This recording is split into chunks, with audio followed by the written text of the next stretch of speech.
most entrepreneurs and business owners are always afraid of having conversations around money and finances. And of course, most of you even believe that talking about taxes could be scary or something that you do only once a year. So I wanted to bring a guest to talk about all things taxes, her journey into becoming a CPA. So, Aminder, thank you for coming to the show. How are you? I'm doing great. Thanks for having me, Lucy. My pleasure. I want to start the conversation by asking you what inspired you to becoming, an accountant. And Yeah, so I haven't had a traditional path down to accounting, so I've had my own unique journey here, so I'd love to share it. I'm Canadian and I got my undergrad degree in biological sciences. And then when I got married, I moved down to the States and I started working in nursing. So my background did not start in accounting, but eventually I left nursing and I started working at a company, just working the front desk. Nursing had become just too cumbersome for me, the long hours. And so I needed a break. I didn't know what I was going to do next. And so while I was working at the front desk at this company, they offered me to do payroll. And so I didn't know what payroll was other than I get a paycheck every 2 weeks. And so I said yes, I dove in. And that's where I really found, oh, wow, I really love numbers. I love the data entry to all the way into the financials and really reviewing how a business operates on the backside from a finance perspective. So from there, I actually went and got my credits to sit for the CPA exam, wrote those, passed all my CPA exams, and then I went back and started working in startups. And that's where I've really found my love is just working in corporate and really examining the numbers from a finance perspective.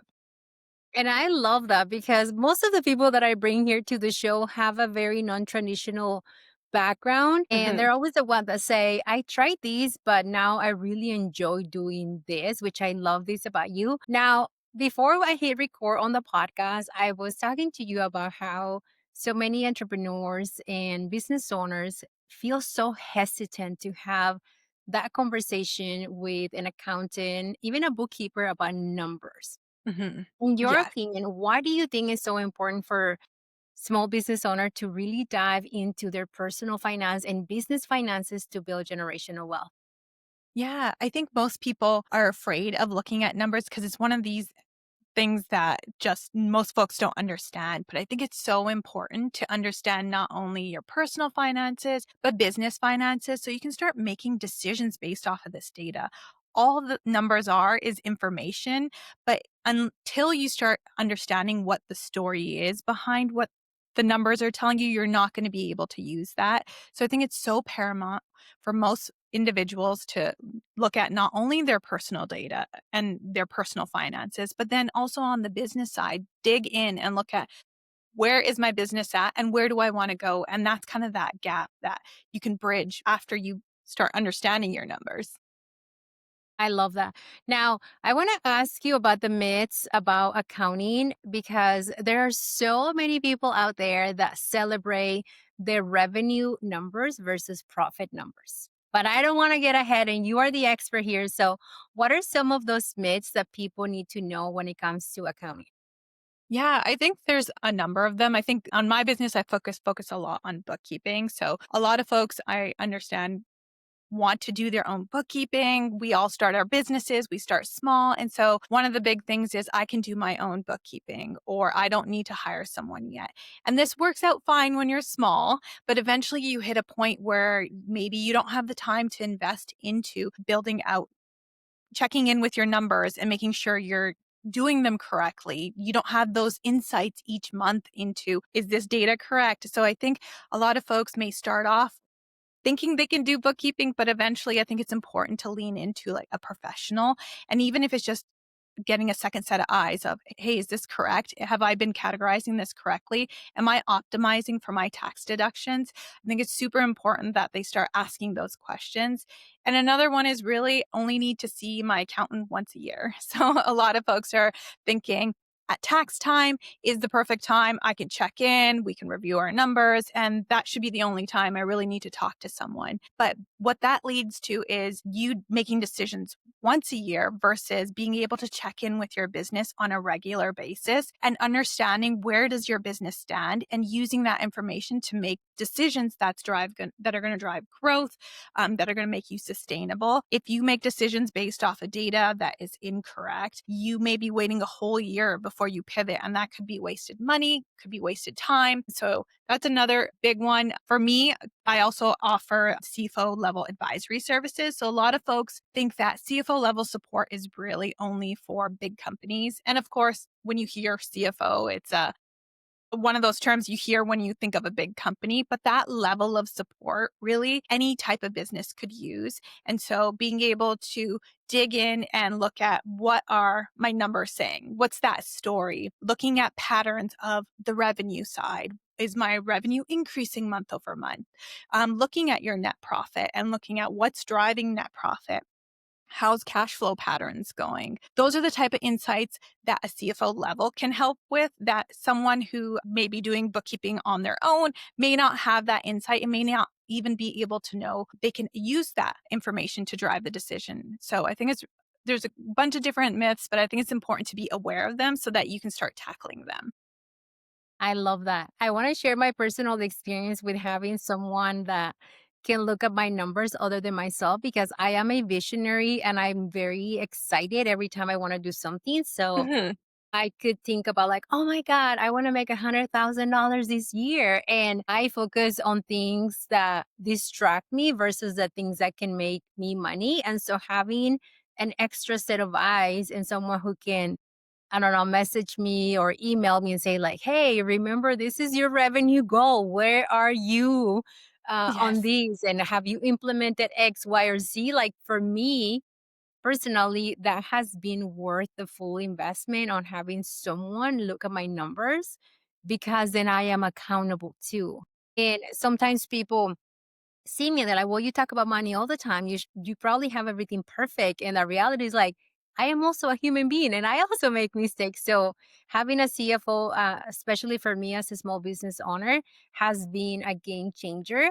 Now, I want to talk about something that you said about making sure that the expenses are categorized correctly. A Mhm. lot of us don't even know what that means. So, can you break it down like 101? What does that mean? Yeah. So categorizing your expenses or any data that comes in, I'm really talking about when you have your QuickBooks set up. Maybe it's set up in QuickBooks or you're using a spreadsheet, but you're really looking at all your activity. And usually this comes from bank activity or credit card activity. Each purchase you make, what is it for? So you're really asking that question. Say you're purchasing software. Are you categorizing it as such an item in your software system on your spreadsheet so that you can review the data at the end of the month? And all this data kind of gets grouped together into financial reports. And those are the reports you're really looking at month end to be able to look at how is the business performing.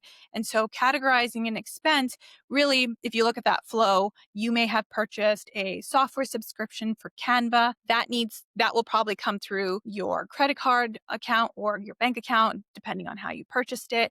And that needs to be categorized or put to an account in your books so that it's, say, a software subscription. That's your chart of accounts that you really set up. And a lot of softwares will set that up for you. But for my clients, I really customize it for what your business is so that again, it's about creating that story around your business. And so when you're reviewing your P&L at the end of the month, you're looking at that line on your P&L that says software subscriptions. You're looking at how does that change month to month? Are my software subscriptions increasing? Or are they decreasing? Why are they increasing? Those are the kind of questions then you can start digging into. And those are the insights you can really look at. And if there are subscriptions you're not using, those are the kind of things you can go back and look at. Okay, I'm not using Canva anymore. This is a wasted $15 a month. I can go cancel this. But until you can start tracking that data, you're not going to be able to make decisions on it. Sometimes you might not even know you have a subscription that's been running for so long. And this happens on our personal side too. We have all these Netflix, Prime subscriptions, and they kind of go into the void. And so it's really imperative to be able to see it and then document it so then you can make a choice or a decision around it. I love these. I'm drooling right now because I never thought that I will enjoy these conversations, but now I do. Now, I mean, I want to bring something that I hear all the time, and that is for the entrepreneurs that are running a beautiful business, but haven't had the opportunity to pay themselves through their business for over a year.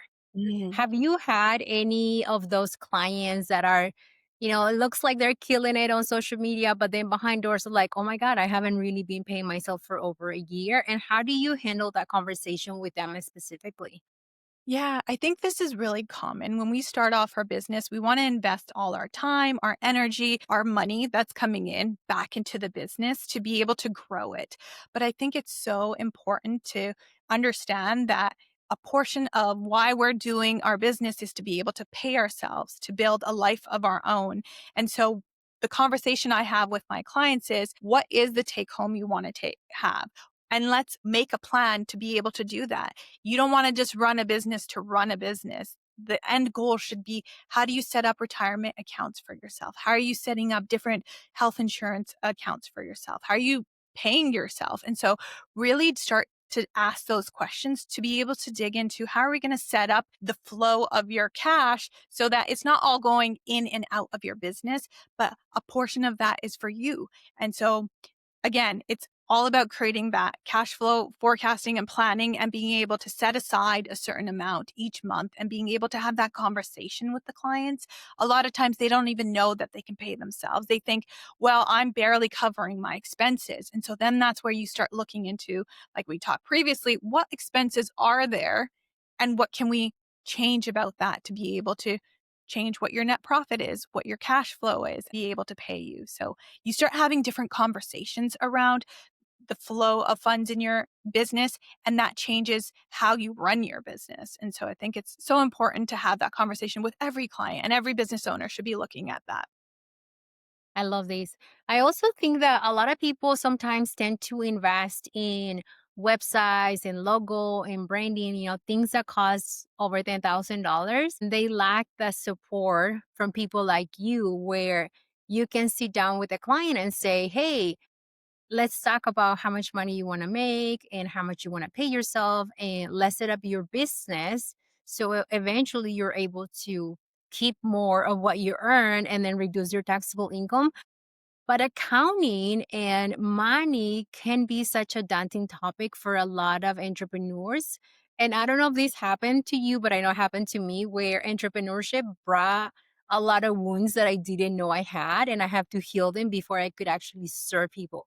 Did you go through any of those like ups and downs of like, who am I to want to have a business? And give us the scoop, because here we love chisme. That's the word for gossip. Yeah, yeah. No, I think I definitely did. It definitely highlights a lot of those areas of growth personally. So I think for myself, being in working in corporate, I've always been this high achiever of I'm going to just go do it. I'm going to go do it. And then when I pivoted and I started on my own business, you can't always control all things that come through and happen with your business. Worrying about, am I going to even be successful here? My first client, or is anyone even going to sign up with my services? What do I have to offer that someone else doesn't? Right. And so overcoming that fear within myself of not feeling like I could be successful on my own and grounding it more in trying to figure out, okay, what are the steps I need to take? What are the things that I do have control around in my day to day? What can I focus on a smaller scale so I'm not feeling overwhelmed by, well, this is this huge task, this instrumental task of starting a business. How will I ever be successful? And feeling like, no, I am already successful. And how do I want to change what success looks like for me? And for me now, success isn't about chasing that bottom line. It's not always about driving higher and higher profit. It's about that freedom I've also found.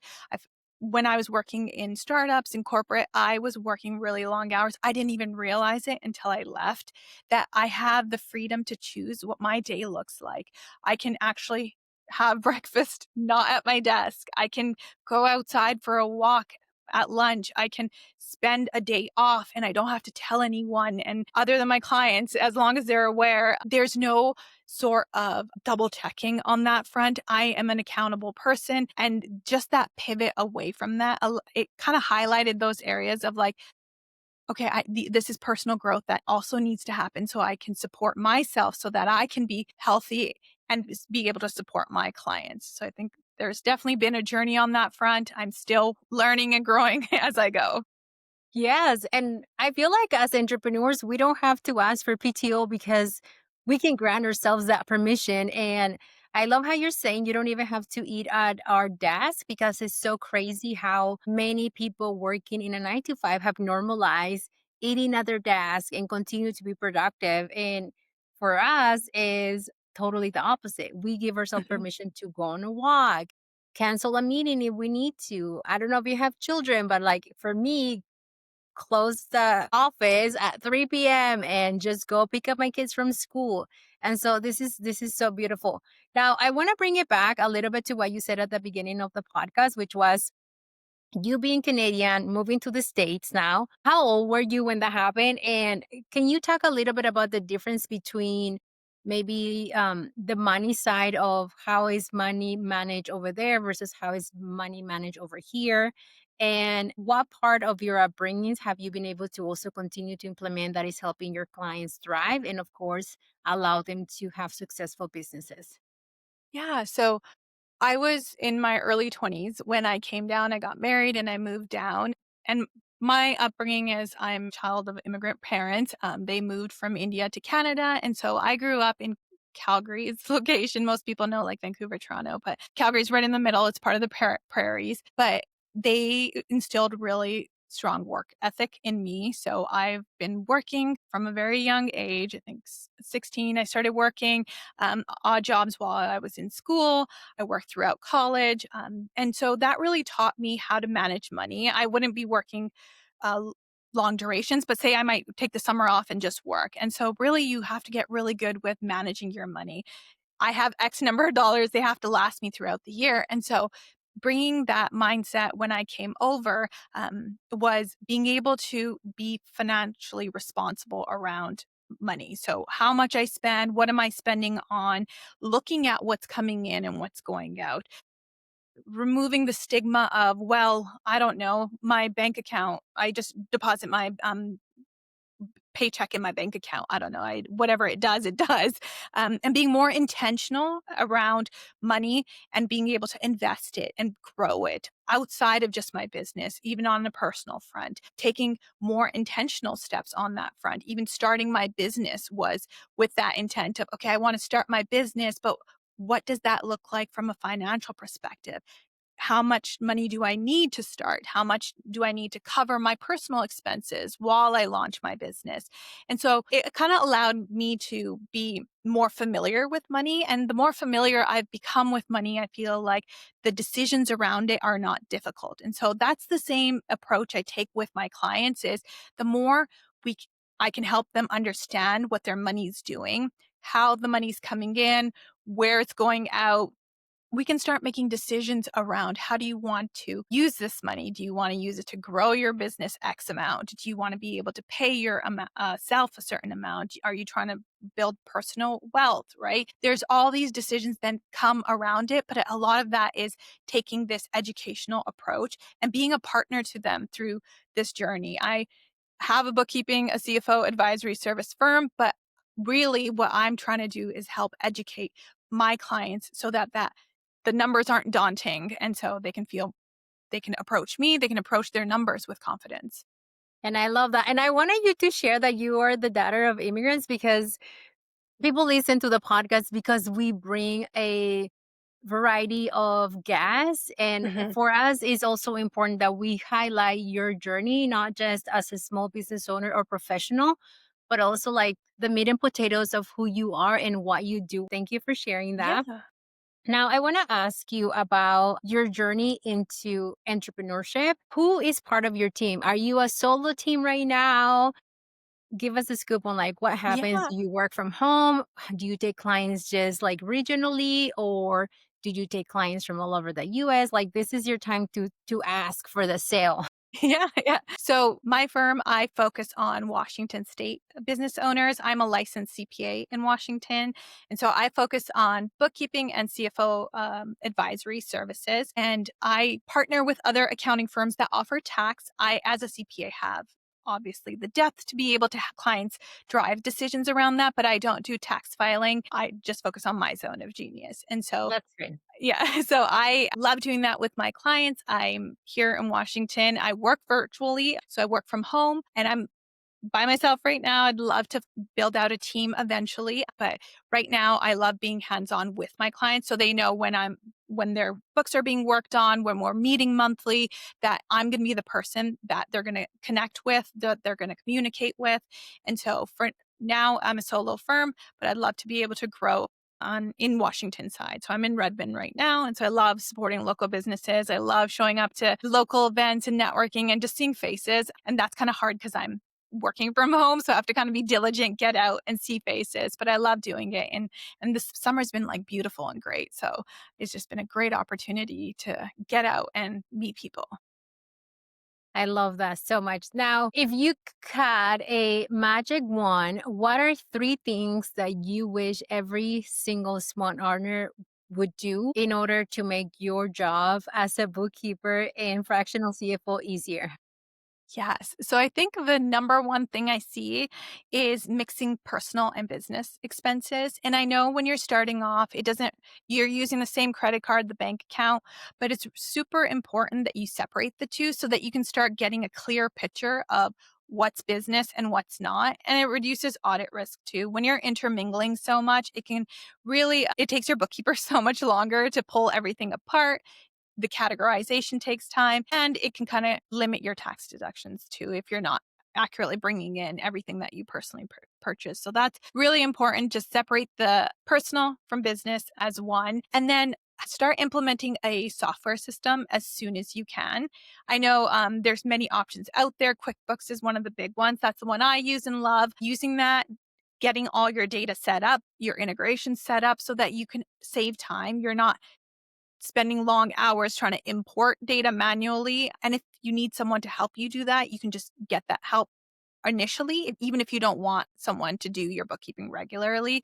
But start to check in monthly. That's the biggest thing is make sure you're logging into your account, your QuickBooks account. Don't just set it up and forget it. You want to be able to go in, be diligent each month, reconcile your books, look at what's coming in, categorize it, look at your reports, and be diligent about that. I know it's daunting a lot of times, but the more familiar you get with your numbers, with the type of activity coming in, the less scary it feels. And the more comfortable you'll start feeling around your numbers, and you'll be able to, when you're ready to hire a professional, be able to even ask those right questions. And so those are the three really that I would ask most business owners to start digging into. Thank you for sharing that. And I am a big fan of QuickBooks as well. In fact, Say All the Wealth is an affiliate of QuickBooks, and I've only promote products that I love and use. And QuickBooks has been one of the best investments that I've made. And I still remember the first time when I had to look at the profit and loss report, and I was so scared of that report because, of course, I was letting that report mean something about me Mhm. as an individual. And when I hired my fractional CFO, her and I were going over numbers. And when you're able to see that you have actually positive money and your cash flow and the payments are coming and everything looks so clean, I was able to make decisions based on data versus feeling. To me, that was a game changer. So if you are interested in, I'm gonna plug in my affiliate link here, but like if you're interested in using QuickBooks, I'm going to leave the affiliate link below. We do get a commission when you use it, but there is a great discount going on right now. And now, Aminder, I want to ask you because I literally can be with you like all day, but I also Okay. want to be mindful of your Yeah. time. Tell us about your ideal client and how can people find you? So literally like promote what you offer right here because this is what we do. We're community over competition. Yeah. So I offer bookkeeping and fractional CFO services, which is just advisory services for service based business owners here in Washington. And you can find me via my website, which is sequoia-cpa.com. sequoiacpa.com. You can also find me on LinkedIn at Sequoia CPA and Instagram as well. And right now I am offering a QuickBooks review. So if you're looking for someone to just get a set of eyes on your QuickBooks and say, hey, yeah, it looks good, or here are the key takeaways, I am offering a 1 hour consultation. So we can do that as well. I love that.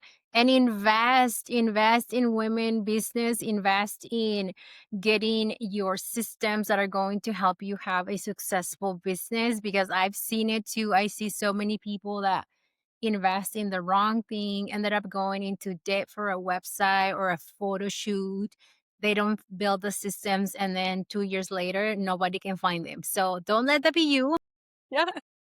Of course, we'll say go ahead and partner with Aminder. We are here to support each other and to also build wealth juntas. So, on that note, Aminder, what is your definition of wealth? Wealth is just freedom to be able to make decisions in your life for me. So it could mean freedom of time and then whatever that means to you. So for me, that's just being able to find time to be able to do things that are meaningful and bring joy to me.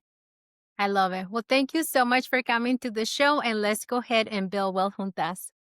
Thank you. Thank you for having me.